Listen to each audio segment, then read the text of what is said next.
स्वागत है आपके अपने YouTube channel Rajeev competitive class में। दोस्तों आइए दोस्तों, बिहार लोक सेवा आयोग जी हाँ BPSC के द्वारा जी हाँ ये लेटर जारी हुआ है। तो इस लेटर का यहाँ पर ये प्रिंट निकला हुआ है और इसमें जो लेटर जारी हुआ था उनके वेबसाइट पर, यानी ये लेटर आपको प्राप्त करना है तो आप जा सकते हैं www.bpsc.bihar.nic.in पर, और वहाँ से ये आप क्या कर सकते हैं, इसको डाउनलोड कर सकते हैं।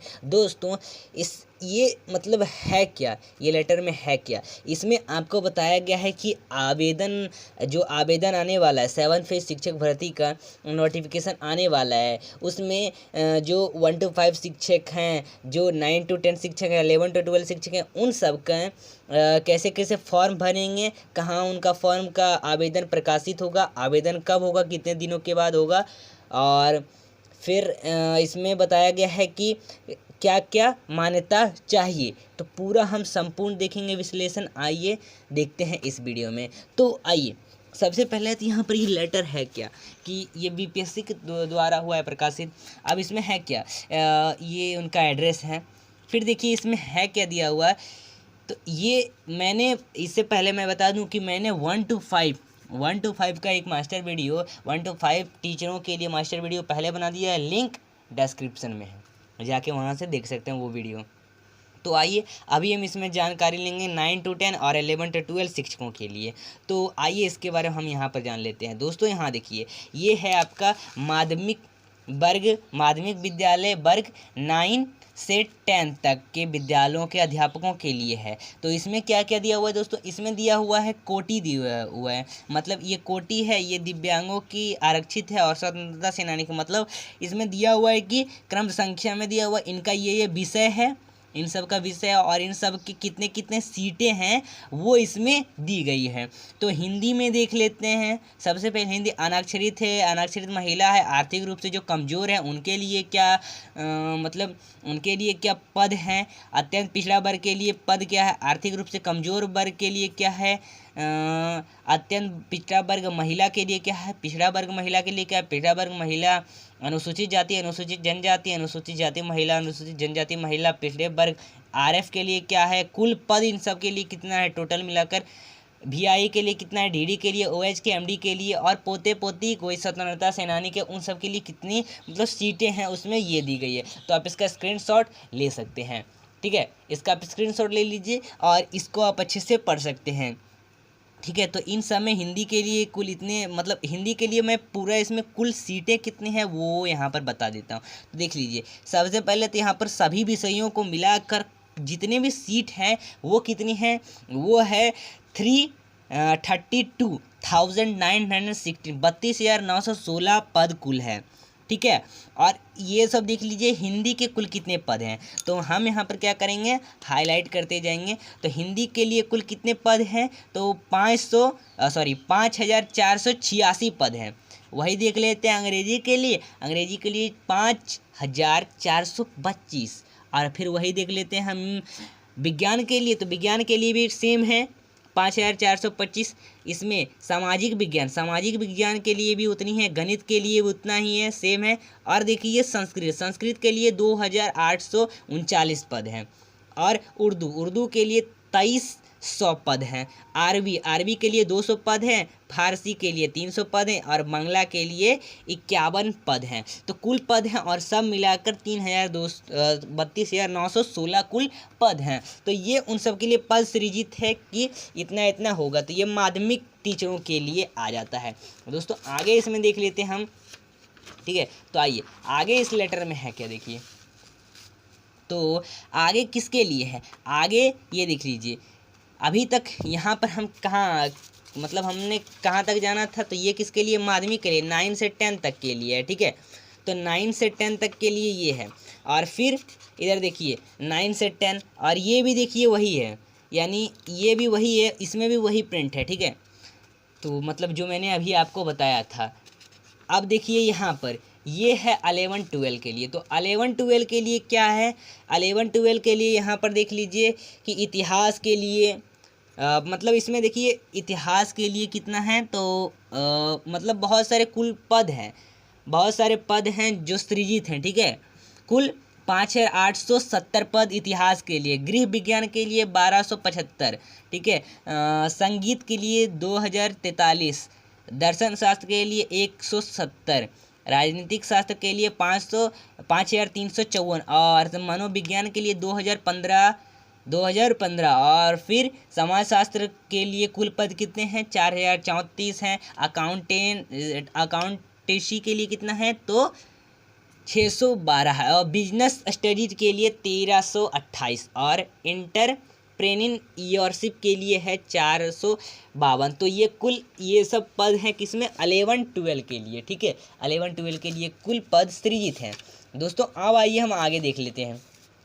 आगे साथ ही आपको बता दें उनका वेतन वेतन क्या होगा वो भी हम देख लेते हैं। तो इनका वेतन कुल कितना होगा? वेतन मूल वेतन होगा इसका 32,000 प्रति माह अनुमान्य भत्ते। देखिए फिर लिखा हुआ है कि अस्थाई पेंशन, जी हाँ अस्थाई पेंशन, मैं इसको जूम कर देता हूँ आपको दिखाई देने के लिए, ठीक है। तो आइए इसको हम जूम कर देते हैं, आपको दिखाई देगा। तो देखिए यहाँ पर क्या है कि कुल कितने अस्थाई एवं नए पेंशन के नियमानुसार अनुमान, तो परीक्षमान अवधि, योगदान की तिथि 2 वर्ष की अवधि और परीक्षमान अवधि मानी जाएगी एवं परिवीक्षा अवधि संतोषजनक नहीं पाने जाने पर परिवीक्षा अवधि का विस्तार 1 वर्ष के लिए किया जाएगा। जी हाँ, अवधि मतलब परिवीक्षा अवधि का विस्तार 1 वर्ष के लिए किया जाएगा, यानी बढ़ा दिया जाएगा, ठीक है। आइए अब इसको हम छोटा कर देते हैं, ये आपने पढ़ लिया होगा।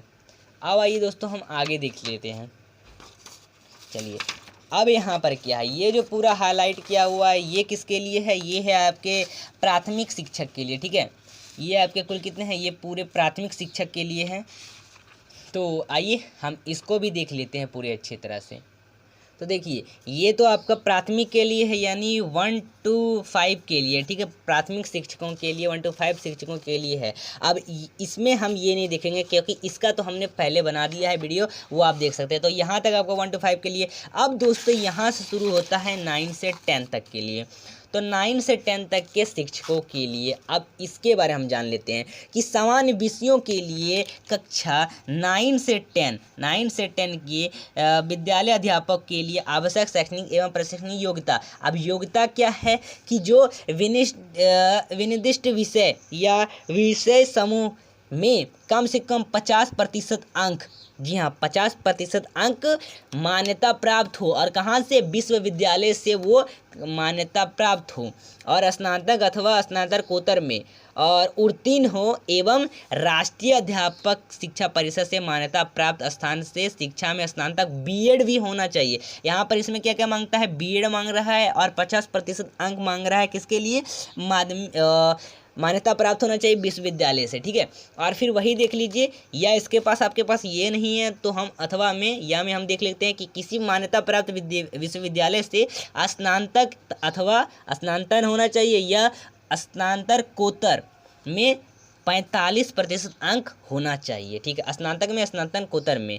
और ये तथा 13/11/2002 को अधिसूचित राष्ट्रीय अध्यापक शिक्षा परिषद मान्यता के लिए आवेदन पत्र जमा करने की समय सीमा, अध्यापक शिक्षा कार्यक्रम की मान्यता के मानदंडों और मानकों का निर्धारण तथा नए पाठ्यक्रम अथवा प्रशिक्षण शुरू करने के लिए अनुमति और विनिमय 2002 तथा 10/12/2007 को अधिसूचित राष्ट्रीय अध्यापक शिक्षा परिषद मानदंड और क्रियाविधि विनियम 2007 के अनुसार राष्ट्रीय अध्यापक परिषद शिक्षा परिषद से मान्यता प्राप्त संस्था से बीएड की भी, मतलब यहाँ पर ये जो इतना मैंने आपको बताया ये पूरा मतलब उसका जगह का नाम है, और ये इसमें चाहिए, और ये बीएड का स्नातक शिक्षा में बीएड का स्नातक चाहिए, तो बीएड का भी मांगता है इसमें।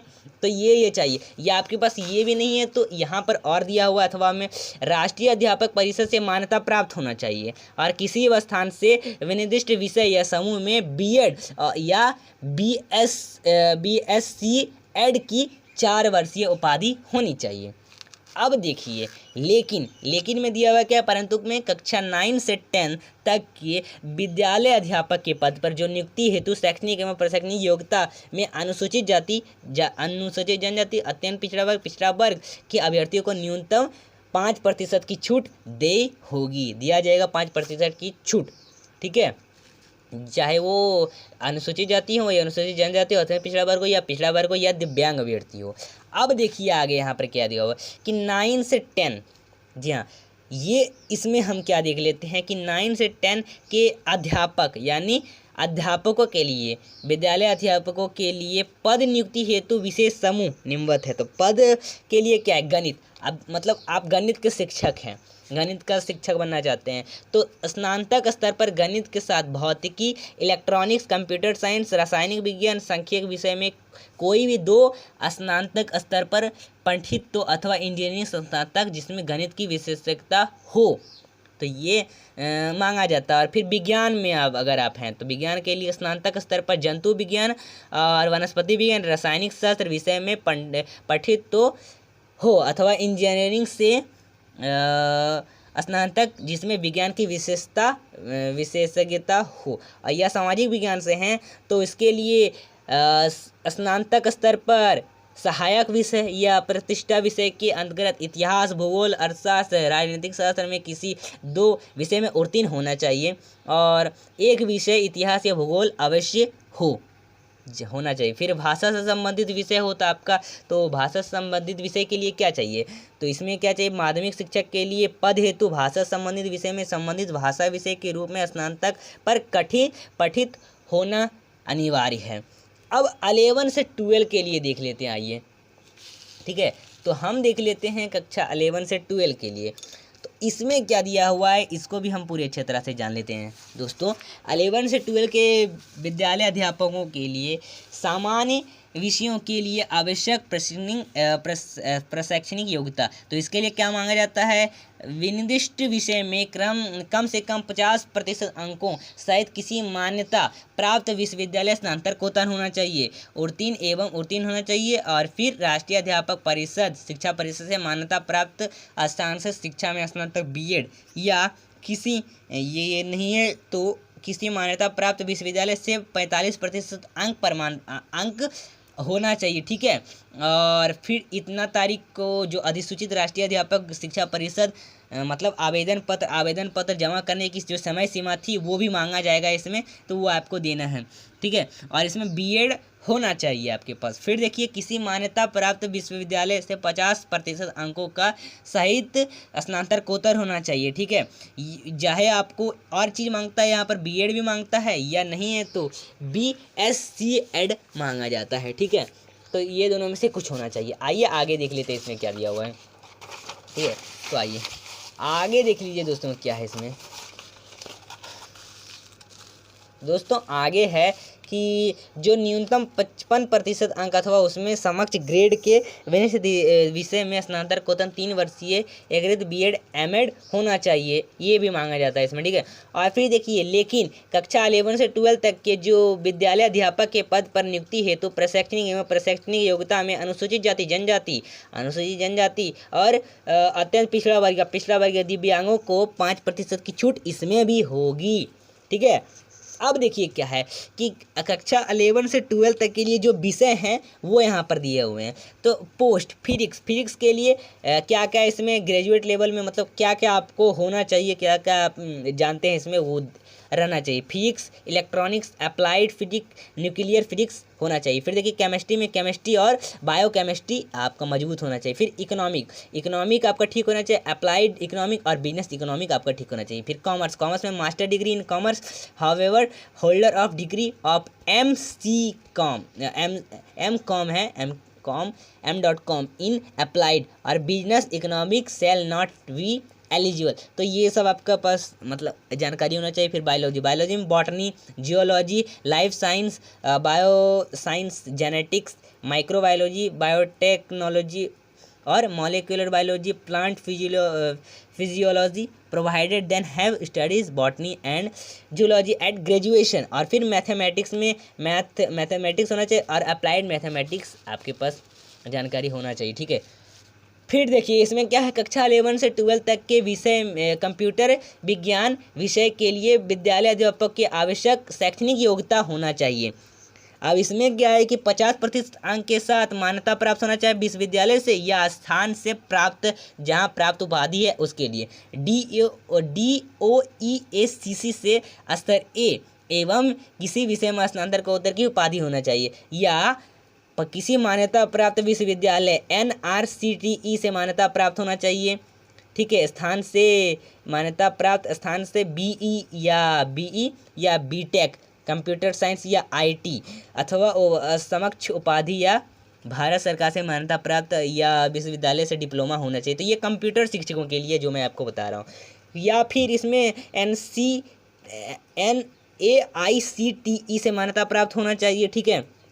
आपके पास BE या BTech होना चाहिए, आपके पास कंप्यूटर का पोस्ट ग्रेजुएट डिप्लोमा होना चाहिए, या फिर किसी मान्यता प्राप्त विश्वविद्यालय से कंप्यूटर साइंस में स्नातकोत्तर होना चाहिए या MCA होना चाहिए, ठीक है। फिर ये नहीं है तो आप यहाँ पर दिया हुआ है कि किसी मान्यता प्राप्त विश्वविद्यालय से कंप्यूटर साइंस में स्नातक BCA होना चाहिए या समक्ष एवं किसी विषय में स्नातकोत्तर होना चाहिए, अथवा ये भी नहीं तो किसी मान्यता प्राप्त विश्वविद्यालय से कंप्यूटर साइंस में पोस्ट ग्रेजुएट डिप्लोमा होना चाहिए एवं किसी विशेष में स्नातकोत्तर की उपाधि होना चाहिए। ये भी नहीं है तो DEO EACC से स्तर B एवं मान्यता प्राप्त विश्वविद्यालय में से किसी विषय में स्नातकोत्तर की उपाधि होना चाहिए, या फिर सूचना एवं संचार प्रौद्योगिकी मंत्रालय से DEO EACC से स्तर C तथा किसी मान्यता प्राप्त विश्वविद्यालय से स्नातक की उपाधि होना चाहिए, या फिर MCA का 3 वर्षीय कोर्स 6 सेमेस्टर जिसको कहते हैं वो आपके पास होना चाहिए। वही देख लेते हैं आपके लिए यहाँ पर दिया हुआ है फिर क्या कि परंतु इसमें क्या चाहिए कंप्यूटर के टीचरों के लिए 11 से 12 तक के लिए कंप्यूटर विज्ञान विषय के पद पर नियुक्ति हेतु इसमें भी आपके पास चाहे अनुसूचित जाति हैं, अत्यंत पिछड़ा वर्ग हैं, अनुसूचित जनजाति हैं, अत्यंत पिछड़ा वर्ग हैं, दिव्यांग के अभ्यर्थी हैं, तो उनमें भी आपको 5% की छूट दिया जाएगा। और कंप्यूटर विज्ञान विषय के अभ्यर्थियों के लिए BEd की योग्यता अनिवार्य नहीं है, वो जरूरी नहीं है BEd की योग्यता, ठीक है। और संगीत विषयों के लिए शिक्षकों के लिए 11 से 12 तक के लिए टीचर के लिए क्या चाहिए, न्यूनतम 50% अंकों के साथ किसी मान्यता प्राप्त विश्वविद्यालय अथवा मान्यता प्राप्त बोर्ड या संस्थान से संगीत शिक्षा स्नातक उपाधि होना चाहिए, ठीक है। चलिए और आगे यहाँ पर देख लीजिए क्या है दिया हुआ। फिर इसमें और भी बहुत सारी चीज़ें जो हाईलाइटेड नहीं है वो आपको देखना है। फिर इसमें 11 से 12 तक के वाणिज्य संकाय या विषय में विद्यालय अध्यापक के पद पर नियुक्ति हेतु पात्रता परीक्षा के संबंध में ये क्या है कि वाणिज्य संकाय में 3 विषय हैं, EPS, फिर अकाउंटेंसी, फिर बिजनेस स्टडीज। तो इन सब में नियुक्ति की जाएगी। अब इन सब में क्या नियुक्ति की जाएगी, जो कॉमर्स में शिक्षक पात्रता परीक्षा उत्तीर्ण अभ्यर्थी उक्त 3 विषय में किसी एक विषय में नियुक्ति हेतु आवेदन कर सकते हैं। और EPS, अकाउंटेंसी और बिजनेस स्टडीज विषय के शिक्षक पात्रता परीक्षा उत्तीर्ण अभ्यर्थियाँ संबंधित विषय में नियुक्ति हेतु आवेदन कर सकेंगे। फिर वही देख लीजिए विद्यालय अध्यापक, जी हाँ, फिर देखिए विद्यालय अध्यापक के पद पर नियुक्ति हेतु प्रशैक्षणिक एवं शैक्षणिक प्रमाण पत्र की मान्यता संबंधित उपबंध होना चाहिए। फिर केंद्रीय अथवा किसी राज्य सरकार द्वारा स्थापित बोर्ड से निर्गत मैट्रिक अथवा समकक्ष एवं इंटरमीडिएट अथवा समकक्ष प्रमाण पत्र होना चाहिए, ठीक है। तो ये सब इसमें मतलब मांगा जाता है। और फिर देखिए इसमें मान्यता प्राप्त भी होना चाहिए विश्वविद्यालय से, ठीक है। केंद्र अथवा राज्य सरकार के अधिकतम गठित विश्वविद्यालय से अनुदान आयोग से मान्यता प्राप्त होना चाहिए। स्नातक या स्नातकोत्तर का प्रमाण पत्र मान्य होगा, इसमें चाहिए ही चाहिए, ठीक है, का दिया है इसमें। चलिए तो आप इसमें और आगे पढ़ सकते हैं, ठीक है। तो आपने ये जान लिया। देखिए अब यहाँ पर एक और आता है कि जो ये राज्य सरकार के केंद्र सरकार द्वारा समय समय पर होता शिक्षक पात्रता परीक्षा। तो इसमें क्या है कि जो माध्यमिक का देखना है हमको, उच्च माध्यमिक का देखना है, तो माध्यमिक विद्यालयों के अध्यापकों के लिए स्टेट पेपर 1 लगेगा और एवं उच्च माध्यमिक विद्यालय के स्टेट पेपर 2 में उत्तीर्ण होना है, ठीक है। चलिए परंतु 2012 से पूर्व नियुक्ति एवं कार्य शिक्षक जो दक्षता परीक्षा उत्तीर्ण होंगे उनको परीक्षा में उत्तीर्ण अनिवार्य नहीं होगी, ठीक है, ये जान लीजिए, ठीक है। और फिर आप यहाँ पर ये देख सकते हैं, ये नोट करना क्या है तो आप इसमें नोट कर सकते हैं। चलिए ठीक है, चलिए तो आगे देखते हैं क्या है इसमें दोस्तों। आइए देखिए हम आयु सीमा भी देख लेते हैं। इसमें है क्या, जो ये इसमें प्राथमिक, देखिए यहाँ पर हमको देखना है माध्यमिक एवं उच्च माध्यमिक विद्यालयों के अध्यापकों को अभ्यर्थियों के लिए न्यूनतम जो आयु वो 21 वर्ष है, जी हाँ 21 वर्ष है। और फिर अधिकतम आयु अनाक्षरित पुरुष जो 37 वर्ष के, पिछड़ा वर्ग के और अत्यंत पिछड़ा वर्ग, पिछड़े वर्ग, ये सब 37 वर्ष के लिए चाहिए। महिला पिछड़ा वर्ग, तो इन सब के लिए 37 वर्ष चाहिए। और अनारक्षित महिला, तो ये 37 वर्ष में आता है। और 40 वर्ष के लिए अनुसूचित जाति, अनुसूचित जनजाति, पुरुष या महिला दोनों होना चाहिए। फिर 42 वर्ष भी 40 से 42 वर्ष कहते हैं। और फिर 60 वर्ष का सेवानिवृत्त आयु निर्धारित है। बाध्यक सेवानिवृत्त 60 वर्ष का है, ठीक है। चलिए, और इसमें क्या है कि दिया हुआ आयु सीमा में छूट, आयु सीमा में छूट, इसमें 10 वर्ष की छूट दी गई है आयु सीमा में, ठीक है। चलिए दोस्तों, देखिए आगे आपका यहाँ पर क्या दिया हुआ है, परंतु इसमें और भी बहुत सारे चीज़ जो दिए हुए हैं कि देखिए इसमें सैनिक को उम्र 3 वर्ष, मतलब आगे यहाँ से हम पहले देख लेते हैं यहाँ पर क्या दिया। देखिए माध्यमिक शिक्षा पात्रता परीक्षा 2019 का जो विज्ञापन आया था उसमें उत्तीर्ण प्रशिक्षित अभ्यर्थी को वर्तमान विज्ञापन के तहत आवेदन करते हैं और उनके लिए अधिकतम आयु सीमा छूट को आधार मानकर दे होगी, ठीक है। ये आप जान लीजिए, माध्यमिक शिक्षक पात्रता परीक्षा स्टेट 2022 विज्ञापन संख्या में उत्तीर्ण अभ्यर्थी को वर्तमान विज्ञापन के तहत आवेदन करते हैं, उनके लिए अधिकतम आयु सीमा में 1/8/2022 के कट ऑफ डेट के अनुसार गणना की जाएगी। ध्यान दोस्तों, और भी यहाँ पर ये सब है, इसको आप पढ़ लीजिए, ठीक है। इसको आप पढ़ सकते हैं, स्क्रीनशॉट ले सकते हैं। दोस्तों अब यहाँ पर आगे हम देख लेते हैं ये क्या है, ठीक है। तो इसका हम देख लेते हैं, आइए इसको हम छोटा करके। तो अब देखिए ये क्या है कि चयन प्रक्रिया इसमें कैसा होगा। तो यहाँ माध्यमिक का यहाँ से दिया हुआ है, ये तो प्राथमिक का है, माध्यमिक का यहाँ है कि माध्यमिक विद्यालयों के अध्यापकों के लिए 9 से 10 के लिए यह पत्र 2 भाग में होगा, भाग 1 और भाग 2 में होगा, ये जान लीजिए।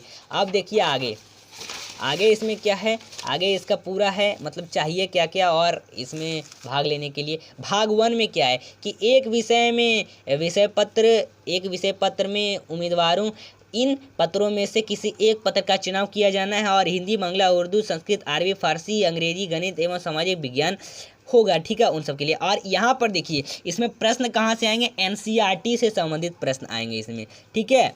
एनसीईआरटी का पढ़ना है, गणित से पढ़ना है, समाज जागरूकता, सामान्य विज्ञान, सामाजिक राष्ट्रीय आंदोलन, भूगोल शामिल होंगे भाग पेपर 2 में, और भाग 1 में एनसीईआरटी से आएगा।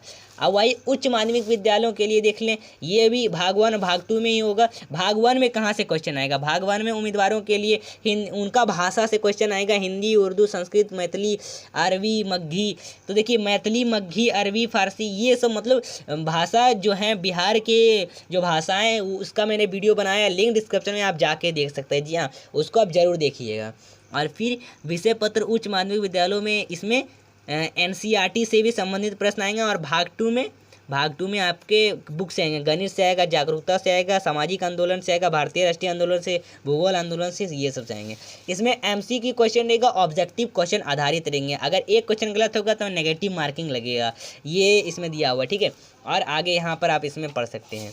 मेधा सूची में क्या, लिखित परीक्षा के परिणाम के आधार पर आयोग सफल अभ्यर्थी की औपबंधिक मेधा सूची तैयार करेगा और लिखित परीक्षा के कुल पात्रांक समान होने की स्थिति में पहले उम्र तथा उम्र में समानता पर देवनागरी लिपि में वर्णमाला के अनुसार नाम वाले उम्मीदवारों की वीरता दी जाएगी, ठीक है।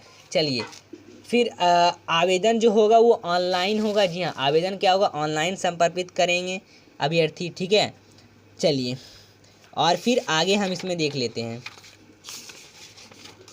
तो आगे यहाँ पर अब आवेदन होगा कैसे, ऑनलाइन आवेदन होगा तो होगा कैसे आवेदन, वो देख लेते हैं। आवेदन होगा मतलब वेबसाइट पर आवेदन होगा, कैसे आवेदन होगा वो देखते हैं। देखिए अब इसमें कुछ चाहिए भी, वो क्या ज़रूरी है नोट करने का कि इसमें होना क्या क्या चाहिए। मैट्रिक का प्रमाण पत्र या अंक प्रमाण पत्र होना चाहिए, विज्ञापन की कंडिका, शैक्षणिक प्रशैक्षणिक शिक्षक पात्रता परीक्षा या दक्षता पात्रता परीक्षा उत्तीर्ण होना चाहिए अभ्यर्थी, विज्ञापन की कंडिका, यौगिक योग्यता के अंक पत्र होना चाहिए, फिर बिहार का निवासी होना चाहिए, अस्थायी निवासी होना चाहिए बिहार राज्य के। फिर देखिए उनके माता पिता का नाम, अत्यंत पिछड़ा वर्ग, इन सब के उम्मीदवारों के लिए क्रीमी लेयर दावा करना है कि वो उनके माता पिता का नाम सही है और वही हैं, स्थायी हैं यहाँ के, ठीक है। इसमें दावा करना है नाम का, इसमें प्रमाण पत्र से भी दावा करना है अपने मतलब जगह का। और अनुसूचित जाति अनुसूचित जनजाति के लिए पिता के नाम, पता, ये सब चाहिए, स्थायी निवासी होना चाहिए, ठीक है।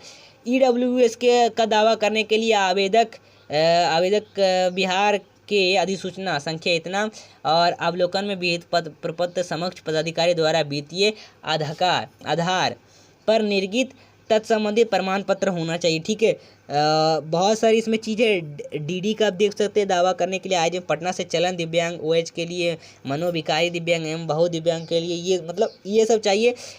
डीडी के लिए, एमडी के लिए, ओएच के लिए और वीआई के लिए, ये सब के लिए प्रमाण पत्र मान्यता होता है। ठीक है, मान्य चाहिए।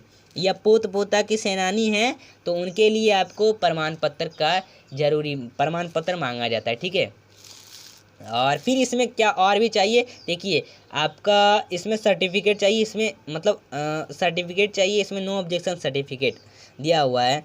देखिए इसमें है क्या दिया हुआ कि और क्या क्या चाहिए, फ़ोटो युक्त पहचान पत्र होना चाहिए आधार कार्ड का, 2 फोटो होना चाहिए हॉल में लिया गया, लिखित परीक्षा के लिए भरे हुए डाउनलोड किए गए आवेदन होना चाहिए और एडमिट कार्ड होना चाहिए। प्रमाण पत्रों की जांच कैसे होगी ये यहाँ पर दिया हुआ, अगर गलत पाए जाने पर उसका रद्द कर दिया जाएगा जो गलत प्रमाण पत्र दिए हैं। ठीक है, ये इसमें दिया हुआ। दक्षता पात्रता परीक्षा भी यहाँ पर मांगा गया है।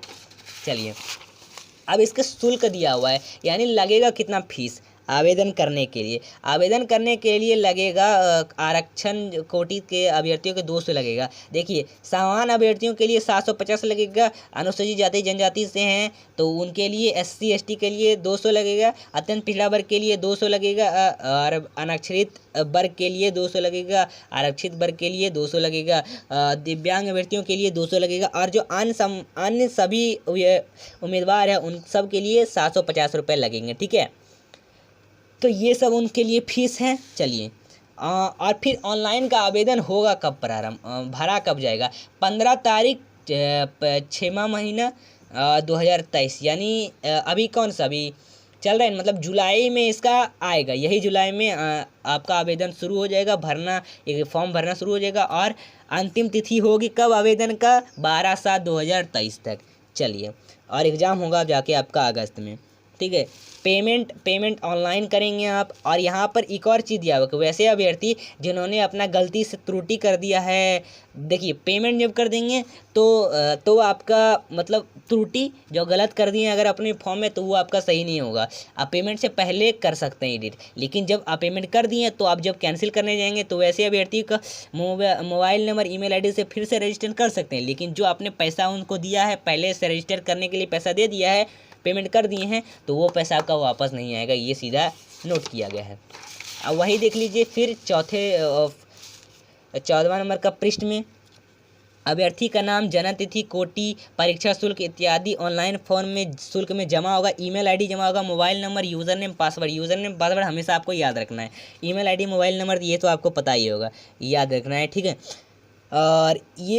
और फिर देख लीजिए ये सब है, इसमें सबमिटेड एप्लीकेशन नंबर होगा, रजिस्टर नंबर, मतलब कैसे कैसे होगा इसमें आवेदन वो इसमें दिया गया है।